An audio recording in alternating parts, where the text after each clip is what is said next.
వర్క్షాప్కి mega XL vehicle అయితే వచ్చింది. ఈ వెహికల్ యొక్క ప్రాబ్లం ఏందో ఒకసారి ఈ వీడియో చూస్తే మీకు అర్థమైపోతుంది నేను చెప్పడం కంటే.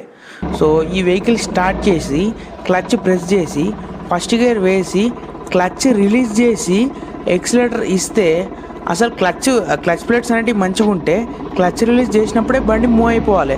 ఇది క్లచ్ రిలీజ్ చేసి నేను ఎక్సిలేటర్ ఎంత ఇచ్చినా కూడా మూవ్ అయితేనే లేదు, ఉలుకు లేదు, పలుకు లేదు. క్లచ్ ప్లేట్స్ అంత దారుణంగా అయిపోయినాయి అన్నట్టు. ఈ క్లచ్ ప్లేట్స్ ఎంత దారుణంగా అయిపోయినాయో మీరు ముందు చూస్తారు. అండ్ ఇంకొక విషయం, క్లచ్ ప్లేట్స్ ఇంత దారుణంగా పోవడానికి కారణం ఏంది అంటే, సో రెగ్యులర్గా ఈ వెహికల్ని నడిపే కస్టమర్ ఏం చేసిర్రంటే తెలిసిన వ్యక్తికి వెహికల్ అయితే ఇచ్చిర్రు. ఆ తెలిసిన వ్యక్తి అయితే కొద్దిగా ర్యాష్గా డ్రైవింగ్ చేసిండు. ఆ ఒక్కరోజు డ్రైవింగ్ చేయడం వల్ల క్లచ్ ప్లేట్స్ అయితే చూసిరు కదా ఈ రకంగా అయితే పూర్తిగా మాడిపోయినాయి. అసలు గ్రిప్పే లేదు.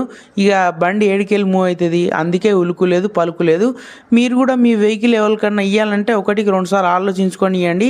ఈ కస్టమర్ బాధపడినట్టు మీరు బాధపడరు. సో అది నేను చెప్పాలనుకుంటున్నా. వీడియో అయితే ఇక్కడికి ఎండ్ చేసేస్తున్నా. సో ఉంటా, బాయ్, జై హింద్.